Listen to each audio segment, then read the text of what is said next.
भारत 2070 तक carbon neutral होने के मिशन पर अग्रसर है। क्लाइमेट क्राइसिस भविष्य की समस्या नहीं है, ये वर्तमान की मौजूदा समस्या है। ट्रांसपोर्ट सेक्टर इंडिया को इलेक्ट्रिफिकेशन के पथ पर चलने के लिए प्रेरित कर रहा है। भारत सरकार के पास 2030 तक इलेक्ट्रिफिकेशन के लिए बेहद महत्वाकांक्षी लक्ष्य है। हमने इस अवसर को राष्ट्र निर्माण के एक भागीदार के रूप में लिया।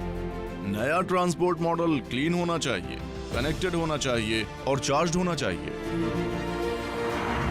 ये ट्रांजिशन ऑटो सेक्टर को पूरी तरह बदल देगा।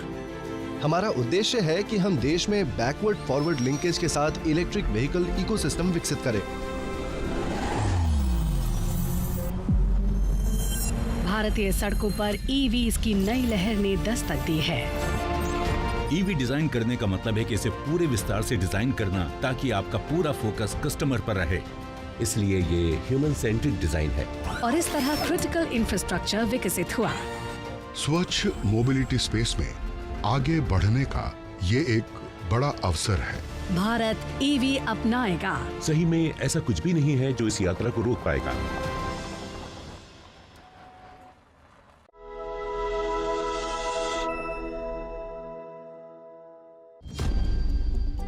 दुनिया क्लाइमेट चेंज से उत्पन्न कड़ी चुनौतियों का सामना कर रही है। बड़े पैमाने पर बदलते जलवायु से होने वाली घटनाएं जैसे कि लू, चक्रवात और बाढ़ हमारे संसाधनों पर दबाव डाल रहे हैं और जीवन, संपत्ति और इंफ्रास्ट्रक्चर की बर्बादी का कारण बन रहे हैं। क्लाइमेट क्राइसिस भविष्य की समस्या नहीं है, ये वर्तमान की मौजूदा समस्या है। उदाहरण के लिए 1970 से लेकर 2019 के बीच के 50 सालों में भारत में लगभग 478 एक्सट्रीम वेदर से जुड़ी घटनाएं हुई। भारत कई सालों से कड़ी गर्मी का सामना करता आया है। देश ने बीते वर्ष के मुकाबले साल 2022 में 5 गुना ज्यादा हीट वेव महसूस की, जिसके कारण स्कूलों को बंद करने या उनके समय में बदलाव करने का दबाव बना। हमारे तट चक्रवातों से प्रभावित हो रहे हैं, जो फ्रीक्वेंसी और इंटेंसिटी में लगातार बढ़ रहे हैं। ये बढ़ते समुद्र के स्तर के साथ मिलकर मुंबई, चेन्नई, कोच्चि और विशाखापट्टनम जैसे महानगरों को संगीन खतरे में डालता है। इसी बीच अचानक आई बाढ़ और ग्लेशियर के टूटने से हिमालय में हजारों लोगों की जान चली गई और करोड़ों रुपयों का नुकसान हुआ। ये केवल पर्यावरण की समस्या नहीं है, ये हमारी अर्थव्यवस्था और हमारे समाज को भी नुकसान पहुंचाता है। क्लाइमेट चेंज ग्रीन हाउस गैसों के उत्सर्जन के कारण होने वाली ग्लोबल वार्मिंग से प्रेरित है, जो हमारे वातावरण के भीतर गर्मी को रोके रखता है। इसका सबसे मुख्य कारण कार्बन डाइऑक्साइड या CO2 है। प्री इंडस्ट्रियल लेवल्स की तुलना में हवा में CO2 की मात्रा में 50% की बढ़ोतरी हुई है, जिससे हमारा प्लैनेट 1.2 डिग्री सेल्सियस तक गर्म हो गया है। हमारे fossil fuel based power plants, औद्योगिक गतिविधियां, सड़कों पर पेट्रोल या डीजल से चलने वाले वाहन और यहाँ तक कि कृषि गतिविधियां भी CO2 उत्सर्जन में योगदान करती हैं। लेकिन लगभग सभी एक्टिविटीज जो CO2 उत्सर्जित करती हैं, एक बड़े एनवायरमेंटल चैलेंज के लिए भी जिम्मेदार हैं। भारत में वायु प्रदूषण न केवल पब्लिक हेल्थ प्रॉब्लम है, बल्कि ये इकोनॉमिक प्रॉब्लम भी है। साल 2019 में भारत में लगभग 17.8% मौतें वायु प्रदूषण के कारण हुई हैं और हाल ही में की गई रिसर्च से पता चला है कि वायु प्रदूषण से जुड़े प्रभावों के कारण भारत को अपने GDP का लगभग $95 बिलियन या 3% का नुकसान होता है। IQ एयर की 2022 वर्ल्ड एयर क्वालिटी रिपोर्ट के अनुसार दुनिया के शीर्ष 10 में से 6 सबसे प्रदूषित शहर भारत के हैं। पोल्यूशन और क्लाइमेट चेंज की दोहरी चुनौतियों का समाधान करने के लिए भारत ने 2070 तक अपने कार्बन उत्सर्जन को नेट जीरो तक कम करने के लिए एक महत्वाकांक्षी मिशन शुरू किया है।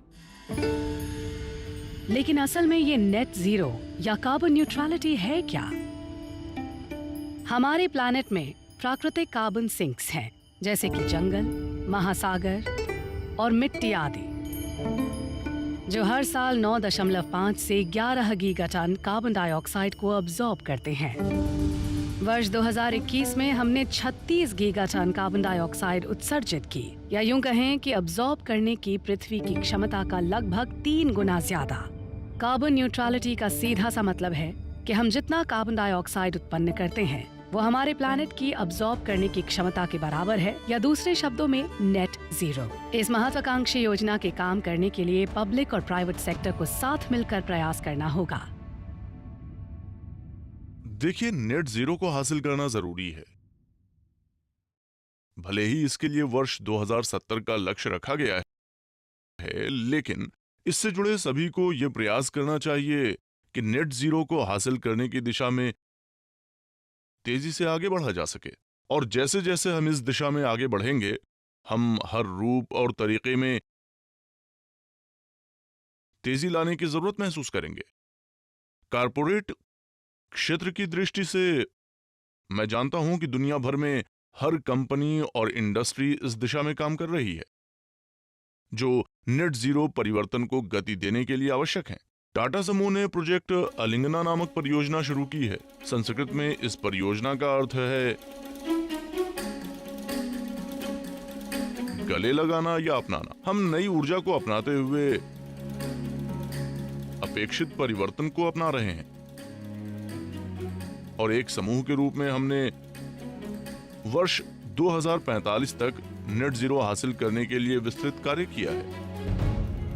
भारत में कार्बन उत्सर्जन का बड़ा हिस्सा एनर्जी सेक्टर से आता है। लेकिन अगर ऊर्जा संबंधित उत्सर्जन की बात की जाए तो हमारे कुल उत्सर्जन का 13% ट्रांसपोर्ट सेक्टर से आता है, जिसमें 90% केवल सड़क परिवहन से आता है। यदि भारत अपने कार्बन न्यूट्रलिटी के लक्ष्यों को प्राप्त करना चाहता है तो ट्रांसपोर्ट सेक्टर में बदलाव जरूरी है। ये भारत के लिए परिवर्तन का एक बहुत ही महत्वपूर्ण क्षेत्र है। इसके पीछे बहुत बड़ी राजनीतिक इच्छा शक्ति है। भारत की अध्यक्षता में G20 का आयोजन ऊर्जा क्षेत्र को गति देने के लिए विकसित और उभरते बाजारों के बीच एक कड़ी के रूप में कार्य करने का सुनहरा अवसर है। नया ट्रांसपोर्ट मॉडल स्वच्छ होना चाहिए, इसे कनेक्टेड होना चाहिए और चार्ज होना चाहिए।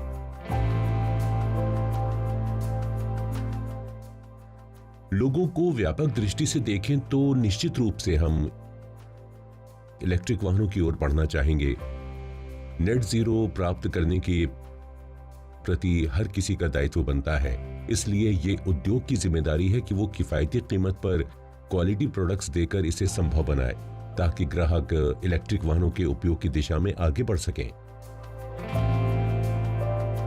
इसलिए टाटा मोटर्स को एक बड़ी भूमिका निभानी है, क्योंकि ये देश की सबसे बड़ी ऑटोमोबाइल कंपनियों में से एक है, और जिसका मतलब है कि आप अपने पोर्टफोलियो में इलेक्ट्रिफिकेशन की क्रांति के लिए अग्रसर हैं। भारत बड़े पैमाने पर इलेक्ट्रिक वाहनों या ईवीज को अपनाने के लिए जोर दे रहा है।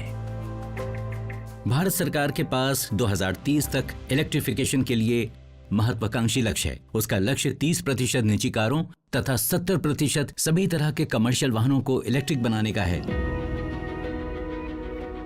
आज भारत में पैसेंजर व्हीकल इंडस्ट्री लगभग 3.7 मिलियन की है। 2030 तक हम इस इंडस्ट्री को 6 से 7 मिलियन तक पहुंचने की कल्पना कर सकते हैं। इसलिए हम एक ऐसे इलेक्ट्रिक व्हीकल मार्केट की बात कर रहे हैं जिसका साइज 1.5 से 2 मिलियन हो। हालांकि फिलहाल भारतीय सड़कों पर निजी इलेक्ट्रिक 4 पहिया वाहनों की संख्या कार बाजार का लगभग 2% है। भले ही भारत में ईवीज की बिक्री कम हो रही है, लेकिन पिछले 3 सालों में इस सेक्टर में काफी तेजी देखी गई है। फाइनेंशियल ईयर 2020 तक हमारे ईवी वाहनों की संख्या मुश्किल से 3.5 से 4,000 थी, लेकिन लगता है हम जल्दी ही 50,000 का आंकड़ा छू लेंगे। बढ़ोतरी में अचानक आए इस उछाल का मतलब क्या है? मुझे लगता है कि भारत में ईवी की बिक्री में बढ़ोतरी ने सभी को चौंका दिया है। यहाँ तक कि मार्केट लीडर टाटा मोटर्स, जो सही मायने में इस सेक्टर पर हावी हैं, जाहिर तौर पर ग्रोथ उनके द्वारा ही संचालित की गई है। मार्केट के 80 से 85% शेयर की हिस्सेदारी वाकई अभूतपूर्व है। मुझे लगता है कि नेक्सॉन ईवी वास्तव में चैंपियन रही है। इसने इलेक्ट्रिफिकेशन को न सिर्फ गति दी है बल्कि विश्वसनीय तरीके से कामयाबी के नए मुकामों को छुआ है। 2020 में लॉन्च हुई नेक्सॉन ईवी पर काम 2018 में शुरू हुआ था। टाटा मोटर्स के इंजीनियर्स को केवल 15 महीनों में टाटा नेक्सॉन को ईवी में बदलने का काम सौंपा गया था। शुरुआत में ऐसा कहा जाता था कि ये एकदम भविष्य की चीज है, लेकिन एक ग्रुप के तौर पर अब हमने इसको एक लक्ष्य के तौर पर लिया, जो कि हमारे लिए राष्ट्र निर्माण का एक लक्ष्य है और ये काफी रोमांचक है।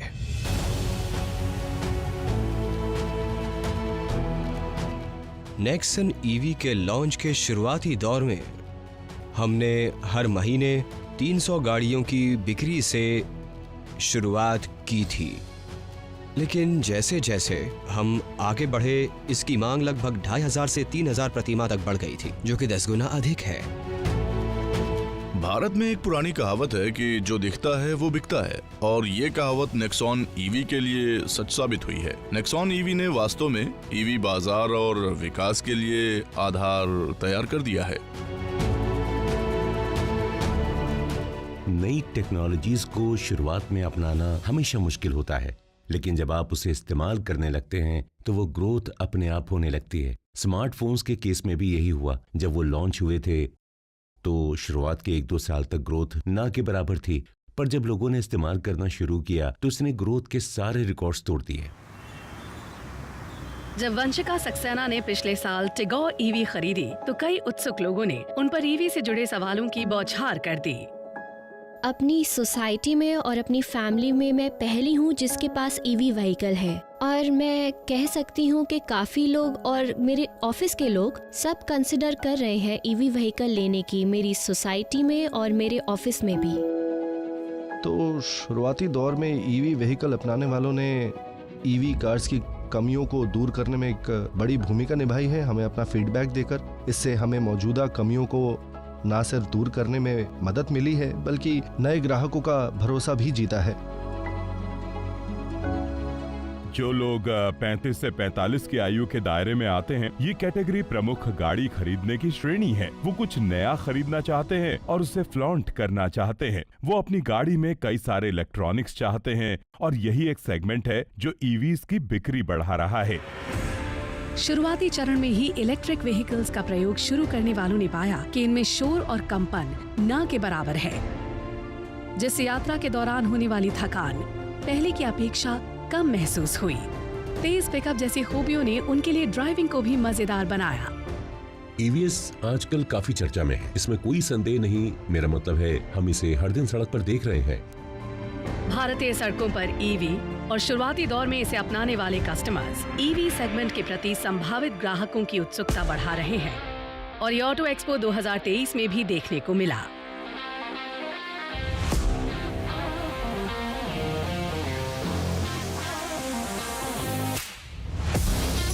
ये ऑटो एक्सपो कम और इलेक्ट्रिक एक्सपो ज्यादा था, क्योंकि हर निर्माता ने यहाँ electric car, electric scooter, electric motorcycle का प्रदर्शन किया। यहाँ सब इलेक्ट्रिक बस इलेक्ट्रिक ही था।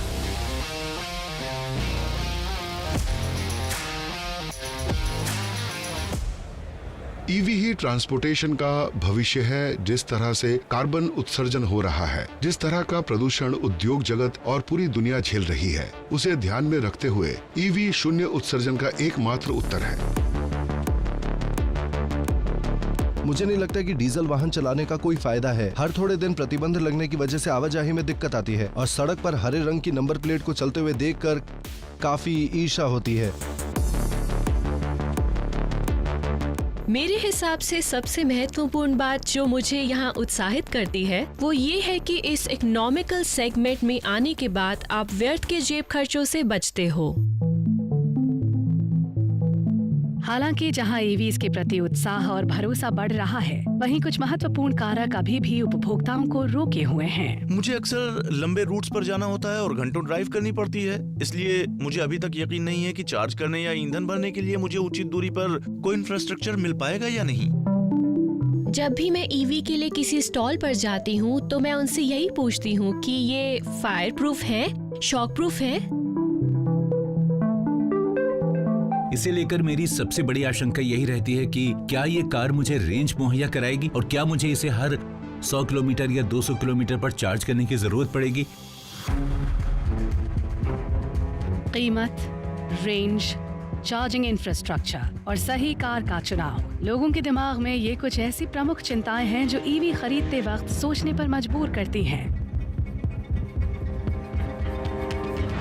ऑटोमोबाइल कंपनियां तथा अन्य स्टेक होल्डर्स ईवी ग्राहकों की इन चिंताओं को दूर करने का भरसक प्रयास कर रहे हैं। एक ईवी में सबसे महंगी होती है इसकी बैटरी पैक। यदि आप बैटरी और बैटरी पैक के योगदान को देखें तो ये कुल वाहन की कीमत का 40% से 45% के करीब होगा।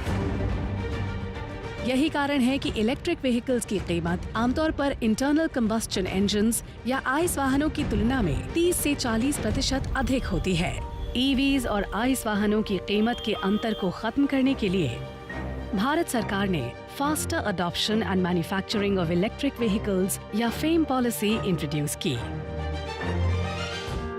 फेम स्कीम के सपोर्ट और राज्य सरकारों से मिले इंसेंटिव से आइस और ईवीएस के प्राइस डिफरेंस को कम करने में काफी मदद मिली है। सारे इंसेंटिव्स मिला के ईवीएस की कीमत काफी हद तक आइस वाहनों के आसपास आ गई है। ये कदम भावी कस्टमर्स के लिए ईवी स्विचिंग में काफी मददगार है। ईवीएस पर जीएसटी केवल 5% है। कई सारे राज्य सरकारों ने इलेक्ट्रिक कारों पर रोड टैक्स तथा रजिस्ट्रेशन टैक्स पूरी तरह से माफ कर दिया है। अब कंबस्टन इंजन व्हीकल और इलेक्ट्रिक कार के बीच कीमत का अंतर बहुत बड़ा नहीं है।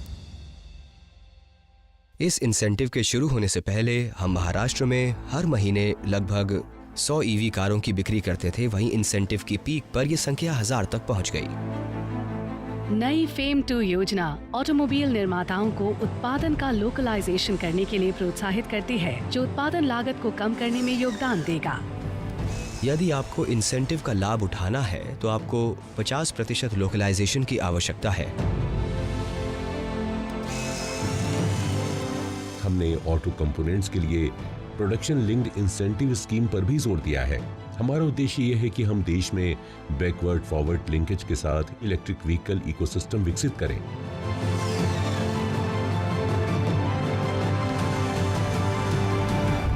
हम ये नहीं चाहते कि भारत केवल ईवी उपयोग करने वाला राष्ट्र बने। हम चाहते हैं कि भारत ईवी का मैन्युफैक्चरिंग हब भी बने, जो ईवी कंपोनेंट्स बनाए और उनका परीक्षण भी करे। ये हमारी राष्ट्रीय आकांक्षा और विजन है। हमने बैटरी बनाने में, प्रिंटेड इलेक्ट्रॉनिक्स में और मोटर बनाने में निवेश किया है। ये सब जो पहले एकीकृत किया जाता था अब निर्मित किया जा रहा है। इन सब को लोकली बनाया और असेंबल किया जाता है।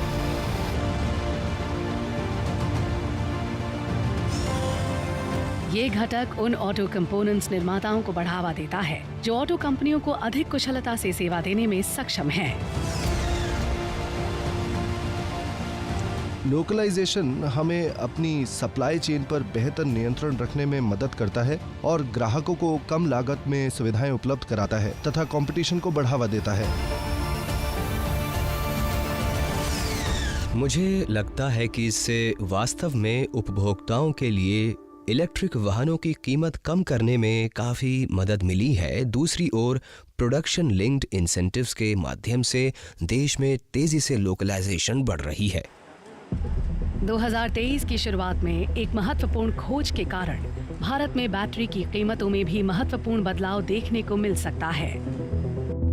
हाल ही में जियोलॉजिकल सर्वे ऑफ इंडिया ने जम्मू कश्मीर में 5.9 मिलियन टन लिथियम भंडार की खोज की है। ये भी बैटरी की कीमतों में काफी कमी लाएगा। ज्यादातर ग्राहक कार की टोटल कॉस्ट पर ध्यान देते हैं। इसमें वाहन खरीदने की लागत के साथ साथ ईंधन और रखरखाव का खर्च शामिल है। ईवी को चार्ज करने की लागत आपके कार टैंक को ईंधन से भरने से कम है। साथ ही साथ क्योंकि इलेक्ट्रिक इंजन में कोई मूविंग पार्ट्स नहीं होते, इसलिए ईवीज का रखरखाव आसान होता है। आपके पास ईवी होने से काफी सहूलियत है। लोगों को लगता है कि आपके पास अपना खुद का चार्जिंग पॉइंट है, जो कि काफी सुविधाजनक भी है, और इससे ये बात स्पष्ट है कि इसका मेंटेनेंस बहुत ही कम है। आपको बस शुरुआती राशि लगानी है और फिर उसके बाद ये लगभग मुफ्त है। वाहनों की जीवन भर की लागत इनके मालिकों के लिए कन्वेंशनल कार्स के मुकाबले लगभग 30 से 40% या 40% से भी अधिक सस्ती है, खासकर 2 पहिया 3 पहिया सेगमेंट में। 2022 से नेक्सॉन ईवी चला रहे दिव्य ढकरवाल ने ईंधन पर होने वाले खर्च में एक उल्लेखनीय अंतर देखा है। अगर मैं सिर्फ अपने मासिक खर्च के बारे में बताऊं तो पहले ये लगभग 25,000 था, जो अब घटकर लगभग 3 से 4,000 रह गया है। ईवी और ईंधन आधारित वाहनों के बीच के मूल्य अंतर को कम करने के लिए और बैटरी की घटती कीमतें और पॉलिसी सपोर्ट को बढ़ावा देने के लिए ऑटोमोबाइल कंपनियां छोटे फुटप्रिंट वाली ईवी विकसित कर रही हैं, जो कम कीमत में उपलब्ध हैं। लेकिन इससे बैटरी रेंज जैसी नई चुनौतियां सामने आती हैं, जो ईवीज को अपनाने पर ब्रेक लगा सकती हैं। आगे हम देखेंगे कि टाटा मोटर्स कैसे चार्जिंग इंफ्रास्ट्रक्चर की रेंज और उपलब्धता से जुड़ी ग्राहकों की चिंताओं को दूर कर रही है।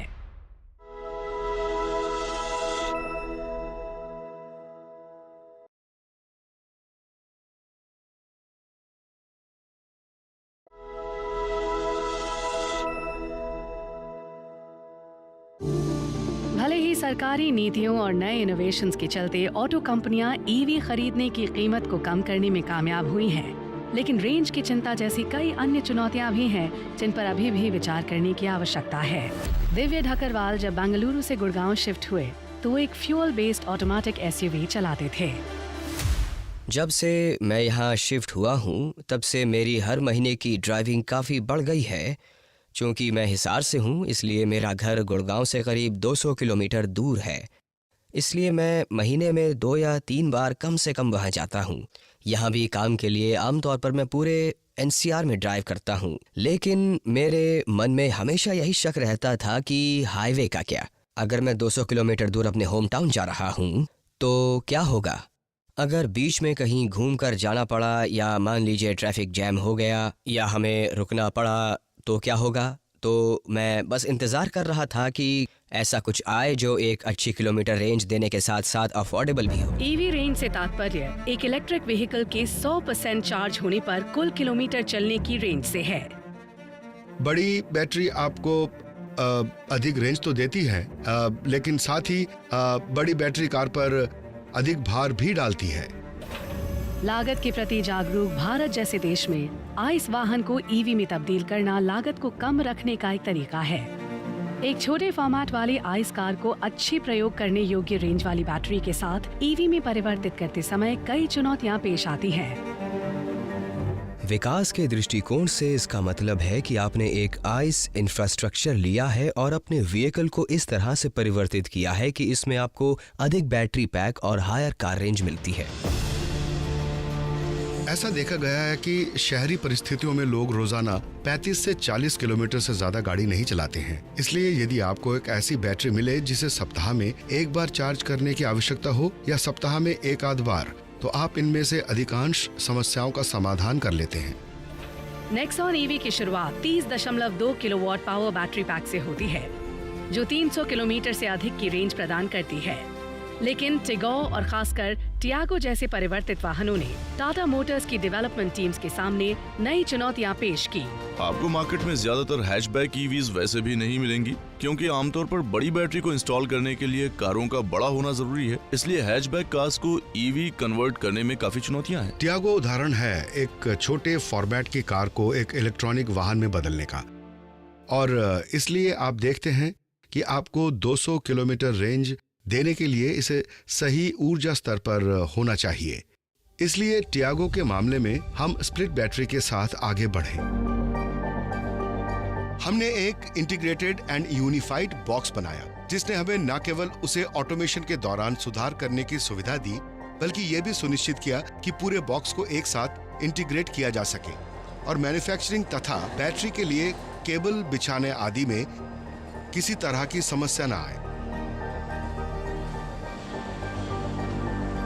टाटा मोटर्स और उनके battery supplier Tata auto components या टैको की टीम्स भी बैटरी उपयोग पर उनके 3 साल के अनुभव और डेटा पर बहुत अधिक निर्भर करती हैं।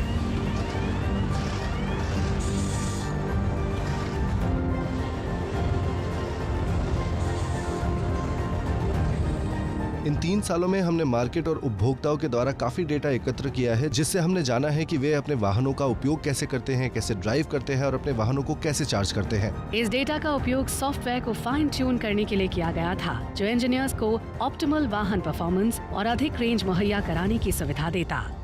परफॉर्मेंस, रेंज और ऑप्टिमाइजेशन पैरामीटर्स के सही स्तर को निकालने में सक्षम होने के मामले में सॉफ्टवेयर ने बहुत महत्वपूर्ण भूमिका निभाई है।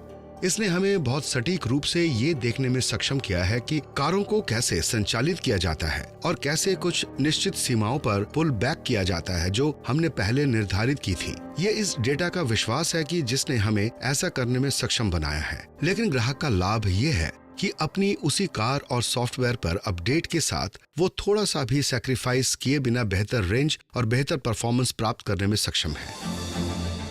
टाटा मोटर्स ने अपनी सबसे ज्यादा बिकने वाली नेक्सॉन ईवी को भी अपडेट किया।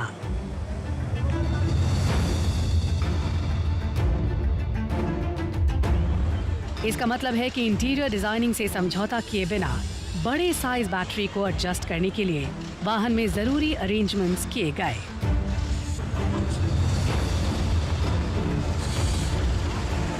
और यही हम नेक्सॉन के 40 किलोवाट अपडेटेड वर्जन के साथ करने में सक्षम हुए हैं, जो आज भारतीय ईवी बाजार में कामयाबी की नई ऊंचाइयां छू रही है। हम रेंज और पावर से रिलेटेड मिथ्स का खुलासा करना चाहते थे और यहीं से टीम को ये विचार आया कि क्यों ना हम नेक्सॉन ईवी मैक्स को दुनिया की सबसे ऊंची वाहन योग्य सड़क पर ले जाएं। इसे भारत की ही नहीं बल्कि दुनिया की किसी भी इलेक्ट्रिक कार से ज्यादा ऊंचाई पर ले जाया जाए और यहीं पर हमें ईवी मैक्स को उमरिंग ला पास तक ले जाने का विचार आया। मैक्स आश्चर्यजनक तौर से काफी आसानी से ऊंचाई पर चढ़ गई। टाटा ने नेक्सॉन ईवी मैक्स को 430 किलोमीटर की अनुमानित रेंज के साथ लॉन्च किया था। अगर मैं गाड़ी लोकली चलाता हूं तो मुझे बस इतना करना है, भले ही मैं एक दिन में 50 किलोमीटर चला रहा हूं, कि बस हफ्ते में एक बार चार्ज करना है। इसके अलावा रेंज, अगर मैं रेंज की बात करूं, वैसे टिगोर 306 किलोमीटर बैटरी रेंज का दावा करती है, लेकिन मैंने इसे 326 किलोमीटर तक चलाया है। लेकिन बैटरी सुरक्षा और रेंज यूजर्स की एक चिंता का समाधान करती है। सिक्के का दूसरा पहलू चार्जिंग सॉल्यूशंस की उपलब्धता है। इसकी शुरुआत तो देखिए मेरे ख्याल से घर से ही होनी चाहिए, क्योंकि 95% से ज़्यादा लोग अपनी कार को घर पर ही चार्ज करते हैं। इसलिए सबसे पहले हमें उन सभी बाधाओं को दूर करना होगा जो घर पर चार्जर्स इंस्टॉल करने के मामले में हमारे सामने आती हैं। ये फ्रेमवर्क हम हर कस्टमर के साथ अपनाते हैं। जैसे ही कोई व्यक्ति टाटा मोटर्स सेंटर्स पर कार बुक करने जाता है, हमें पता चल जाता है कि वाहन का उपयोग कहाँ होगा, उपयोगकर्ता का पता क्या है। हम तुरंत उस बिल्डिंग या उस क्षेत्र से जुड़ जाते हैं जहां वे रहते हैं। हम क्या करते हैं कि हम न केवल चार्जर प्रदान करते हैं, बल्कि उन्हें बिजली कनेक्शन प्राप्त करने के लिए आवश्यक अप्रूवल्स भी दिलवाते हैं और जहां तक संभव हो उन्हें एक अलग मीटर प्रदान करते हैं ताकि वे कम ईवी दरों का लाभ उठा सकें, जो कि अधिकांश लोगों के लिए उपलब्ध है। नेक्सॉन ईवी को जब पहली बार बाजार में उतारा गया था तो ये 3.3 किलोवाट के स्लो चार्जर के साथ आई थी। इस तरह के चार्जर बैटरी के आकार के आधार पर कार को चार्ज करने में 6 से 12 घंटे तक का समय लेते हैं। लेकिन बाद में टाटा मोटर्स जैसी ऑटो कंपनियों ने 7.2 किलोवाट क्षमता वाले होम चार्जर्स की पेशकश शुरू कर दी। आपकी कार को चार्ज करने में लगने वाला समय ही असल चीज़ है। स्लो चार्जर 0 से 100% चार्ज करने में कुछ 11 से 12 घंटे का समय लेता है, जहाँ तक मुझे पता है, और फास्ट चार्जर 0 से 100% चार्ज करने में अधिकतम 5.5 घंटे से लेकर 6 घंटे तक का समय लगा लेता है। हालांकि हाई राइज में रहने वाले लोगों को अक्सर चार्जर लगाने में मुश्किलों का सामना करना पड़ता है, क्योंकि उनका पार्किंग स्पेस उनके घर से दूर होता है। और मुझे लगता है कि चार्जिंग इंफ्रास्ट्रक्चर अभी भी एक बड़ा मुद्दा है, क्योंकि बहुत से लोगों के घर या उनके कार्यालय में आराम से चार्ज करने का लाभ या सुविधा नहीं है।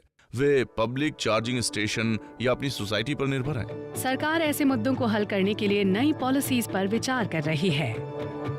हमारे ministry of housing and urban affairs यदि आप देखें तो उन्होंने स्थानीय निवासियों और कमर्शियल प्लेसेस के लिए ईवी चार्जिंग पॉइंट प्रदान करने के लिए भवन उपनियमों में संशोधन किया है। कुछ उपभोक्ताओं के लिए टाटा पावर ने चार्जिंग पॉइंट स्थापित करने के लिए काफी लंबी तार खींची है। मेरे पास 2 ऑन एंड ऑफ बटन है, एक बेसमेंट में है और एक मेरे फ्लोर पर ही है। इसलिए जब मैं अपनी कार को चार्ज करती हूँ तो ये दिखाता है कि उससे पूरी तरह से चार्ज होने में कितना समय लगेगा। वैसे तो ये ऑटो कट हो जाता है, लेकिन फिर भी अगर मुझे इसे बंद करना पड़ा तो मैं इसे अपने फ्लोर से ही बंद कर सकती हूँ। मुझे नीचे जाने की जरूरत नहीं है। लेकिन कुछ मामलों में ये तरीका संभव नहीं था, इसलिए टाटा पावर ने एक नई अप्रोच के साथ सोसाइटीज से संपर्क किया। उनका ऑब्जेक्टिव सोसाइटीज के अंदर ईवी चार्जिंग जोन स्थापित करना था। जब हमने इन चार्जरों को बड़े भवन परिसरों और सोसाइटीज में लगाना शुरू किया तो बहुत विरोध हुआ, क्योंकि ये कुछ नया था और वे सभी थोड़े आशंकित थे कि यदि आप चार्जर लगाएंगे तो क्या होगा। लेकिन मुझे लगता है कि समय के साथ हमने पाया है कि इनमें से अधिकतर सोसाइटीज वापस आए और वो इस क्रांति में काफी सहायक रहे हैं। हालांकि घर पर ईवी को चार्ज करना चार्जिंग का प्राथमिक तरीका है, लेकिन कई लोग नियमित रूप से शहरों के बीच यात्रा करने के लिए वाहनों का उपयोग करते हैं और हर कोई चाहता है कि जब वो चाहे उसे लंबी दूरी तय करने की आजादी हो। सवाल ये है कि क्या हमारे पास सड़कों पर पर्याप्त चार्जर हैं? चार्जिंग इंफ्रास्ट्रक्चर का निर्माण चिकन और अंडे की समस्या जैसी ही प्रॉब्लम पेश करता है। कंपनियां तब तक चार्जर नहीं लगाएंगी जब तक सड़क पर पर्याप्त ईवी नहीं होंगे, और सड़क पर पर्याप्त ईवी नहीं होंगे जब तक कि लोग ये नहीं देखेंगे कि पर्याप्त चार्जिंग पॉइंट्स हैं। लेकिन भारत अपने चार्जिंग नेटवर्क को बढ़ाने के लिए तेजी से आगे बढ़ रहा है। लेकिन अंतिम चरण में हम जो कर रहे हैं वो फेम 2 योजना का उपयोग करना है, जिसने 68 शहरों में लगभग 3000 चार्जिंग स्टेशन स्थापित करने को प्रोत्साहन दिया है। हमने राजमार्गों और एक्सप्रेसवे के लिए जोर दिया है। आज पूरे भारत में 5000 से अधिक पब्लिक चार्जर उपलब्ध हैं। पावर यूटिलिटीज के अलावा स्टार्टअप और तेल एवं गैस कंपनियां इस नेटवर्क का विस्तार करने के लिए सक्रिय रूप से काम कर रही हैं। बढ़ता चार्जिंग इंफ्रास्ट्रक्चर शुरुआती दौर में ईवी अपनाने वालों को लंबी दूरी की यात्रा के लिए प्रोत्साहित कर रहा है। वास्तव में वंशिका सक्सेना जैसे कुछ ईवी ओनर्स ने इवैल्यूएट किया कि वो दिल्ली से लखनऊ होम टाउन जाते समय अपना ईवी कैसे चार्ज करेंगी। हम हर महीने में एक बार लखनऊ घूमने जाया करते थे। पेट्रोल कार से यात्रा करते समय हम अक्सर पेट्रोल पंप पर फ्यूल भरवाने जाते और वहाँ हमने पाया कि ईवी चार्जर पहले से ही लगे हुए थे, खासकर उस दिल्ली लखनऊ हाईवे पे। हाईवेज के किनारे, फूड मॉल्स और ढाबों पर बड़ी संख्या में चार्जर लग चुके हैं। इससे यात्री अपनी यात्रा के दौरान सुस्ताने के लिए कहीं भी रुककर अपनी ईवी को चार्ज कर सकते हैं। ईवो इंडिया पत्रिका के प्रमुख शिरीष चंद्रन देखना चाहते थे कि ईवी कार को भारत भर में चलाने का एक्सपीरियंस कैसा है।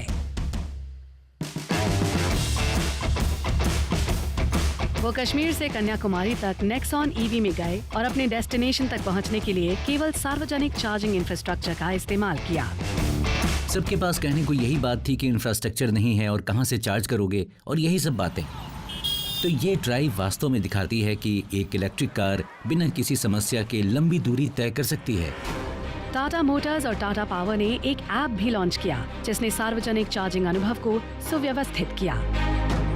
इजी चार्ज ऐप को टीसीएस और टाटा मोटर्स के द्वारा संयुक्त रूप से विकसित किया गया है। ऐप का उद्देश्य उपभोक्ताओं को चार्जर लोकेशन की जानकारी के साथ साथ टाइप ऑफ चार्जर की जानकारी देना, चार्जिंग से संबंधित शुल्क की जानकारी देना आदि है। ये उपभोक्ताओं के लिए एक सीमलेस एक्सपीरियंस से कम नहीं। चार्जिंग रिलेटेड एंजाइटी को कम करने का एक और दिलचस्प प्रभाव हुआ है। हम जहां भी चार्जिंग इंफ्रास्ट्रक्चर को ऊपर आते देख रहे हैं, रेंज की चिंता कम हो रही है और लोग कम रेंज के उत्पाद अपनाने के लिए तैयार हैं। चार्जिंग इंफ्रास्ट्रक्चर को बढ़ावा देने के लिए टाटा पावर विभिन्न तेल और गैस कंपनियों तथा निजी स्टार्टअप्स के एक समूह के साथ मिलकर काम कर रही है।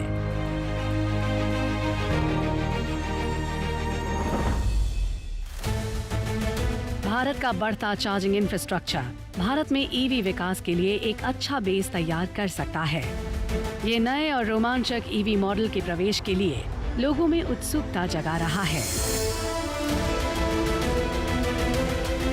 आगे हम देखेंगे ऐसे नए ईवी मॉडल्स जो आने वाले कुछ वर्षों में भारत में लॉन्च हो सकते हैं।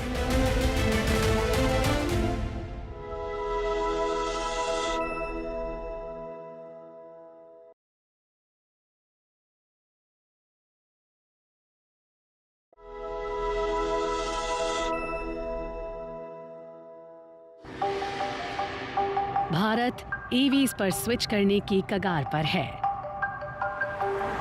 ईवी के अनुकूल पॉलिसीज के साथ साथ लगातार इनोवेशन से बैटरी रेंज में सुधार हो रहा है और चार्जिंग इंफ्रास्ट्रक्चर के विस्तार के भरसक प्रयास हो रहे हैं। इकोसिस्टम उन प्रमुख बाधाओं को दूर कर रहा है जो ईवी अपनाने के रास्ते में खड़े हैं। हालांकि बाजार में अभी भी चुनने के लिए काफी कम ईवीज हैं। कुछ लोग हैं जो महसूस करते हैं कि हमें विकल्प देने से पहले बाजार को बढ़ाना होगा, लेकिन हम बहुत स्पष्ट है कि ये एक ऐसा विकल्प है जो वास्तव में उद्योग के विकास को बहुत बढ़ावा देगा। आज आपके पास बाजार में कई ऐसे प्रोडक्ट्स हैं जो आइस व्हीकल की दुनिया में सैकड़ों प्रोडक्ट्स के साथ compete कर रहे हैं। तो आपको आइस व्हीकल की तरह नंबर ऑफ मॉडल्स बढ़ाने होंगे, आइस मार्केट को प्रोडक्ट रेंज के मामले में मैच करना होगा। तब जाकर उपभोक्ता को ये विश्वास होगा कि उसके पास चुनने के लिए विकल्प मौजूद है। हालांकि कई ऑटो निर्माताओं ने धीरे धीरे भारत में ईवी लॉन्च करने की योजना की घोषणा कर दी है, लेकिन फिलहाल टाटा मोटर्स इस क्षेत्र में काफी इन्वेस्ट कर रही है। कंपनी ने घोषणा की कि 2025 तक बाजार में उनके 10 ईवी मॉडल्स होंगे। इसमें नेक्सॉन ईवी, टिगोर ईवी और टियागो ईवी शामिल हैं, जो पहले से ही बाजार में उपलब्ध हैं। इसके अलावा कंपनी ने ऑटो एक्सपो 2023 में 3 नई ईवीज की घोषणा की। हमें ये सुनिश्चित करना चाहिए कि ये प्रोडक्ट्स विभिन्न अफोर्डेबिलिटी रेंज में आए, अलग अलग बॉडी स्टाइल में आए और हम अलग अलग ड्राइविंग रेंज विकल्प दे सके, क्योंकि कोई तो ईवी सिर्फ शहर में इस्तेमाल करना चाहता है, वहीं बाकी लोग इसे लंबी ड्राइव पर ले जाना चाहते हैं। मुझे मूल बात ये लगती है कि अगर अधिक विकल्प उपलब्ध होंगे तो अधिक लोग इस पर विचार करेंगे और इसे खरीदेंगे। इसलिए मुझे लगता है कि ईवीएस को मुख्य धारा में लाने के लिए व्यापक बाजार मॉडल की आवश्यकता है। ईवी की पहली लहर की सफलता से उत्साहित टाटा मोटर्स जैसी ऑटो कंपनियां ऐसे वाहनों का विकास कर रही हैं जिन्हें प्योरली ईवी के रूप में डिजाइन किया गया है। ऑटो एक्सपो में कंपनी ने ऐसे ही एक व्हीकल अविन्या को शोकेस किया।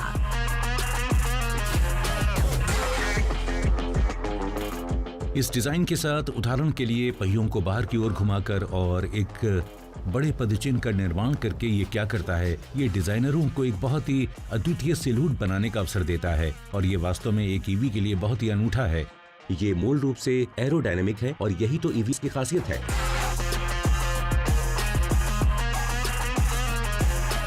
हालांकि अविन्या एक टेक्नोलॉजी पैक्ड ईवी है, लेकिन डिजाइनर्स ने इसकी टेक्नोलॉजी से ज्यादा जोर इसकी ह्यूमन वेलबींग पर दिया है। खैर, एक ईवी को डिजाइन करने के लिए सबसे महत्वपूर्ण विचार जो हमारे दिमाग में आया था वो है मन की शांति पैदा करना। हम मूल रूप से यही कर रहे हैं। हम प्रोडक्ट डिजाइन नहीं कर रहे हैं, हम एक्सपीरियंस डिजाइन कर रहे हैं। तो कई मायनों में ईवी को डिजाइन करना ऐसा है जैसे आप उसे अंदर बाहर दोनों से डिजाइन कर रहे हैं। इसलिए आपका ध्यान ग्राहक पर है और इसलिए ये एक मानव केंद्रित डिजाइन है। हमारा मिशन वेलनेस और हेल्थ को बढ़ावा देना है। आज लोग बड़ी स्क्रीन की वजह से ही कार खरीदते हैं, लेकिन हम इसके विपरीत बात कर रहे हैं। हम कह रहे हैं कि जब आप ड्राइव करते हैं तो आपके पास पर्याप्त स्क्रीन होती है, आप बस ड्राइव का आनंद ले और स्क्रीन पर ना देखें। हम अपनी आगामी रेंज में वॉइस एक्टिवेटेड कंट्रोल स्थापित करेंगे। विभिन्न कॉस्ट रेंज और सुविधाओं से lace EV fleet service providers को ट्रांजिशन के लिए अग्रसर कर रही है। पिछले कुछ वर्षों में विकास की सुगबुगाहट हुई है, जो परिवर्तन क्षेत्र में बड़े पैमाने पर बदलाव का संकेत देती है। Amazon और फ्लिपकार्ट जैसे ई कॉमर्स खिलाड़ियों ने अपने डिलीवरी वाहनों को इलेक्ट्रीफाई करने की योजना की घोषणा कर दी है। Gurgaon based startup blue smart electric cab की मांग पर बड़ा दांव लगा रहा है। इस बीच उबर ने हाल ही में अपने बेड़े में 25,000 ईवी ऐड करने के लिए टाटा मोटर्स के साथ एक सौदा किया। मेरा मानना है कि सभी चीजों में से एक जो वास्तव में तेजी से वृद्धि करेगी वो है ईवी आधारित फ्लीट सर्विस या कैब सर्विस। जितना अधिक उपभोक्ता इसका उपयोग करेंगे उतना ही अधिक वो अपने वाहन से परिचित होंगे जिसमें वो यात्रा कर रहे हैं, और शायद जब वो अपना अगला वाहन खरीदेंगे तो ईवी उनकी पहली पसंद भी हो सकती है।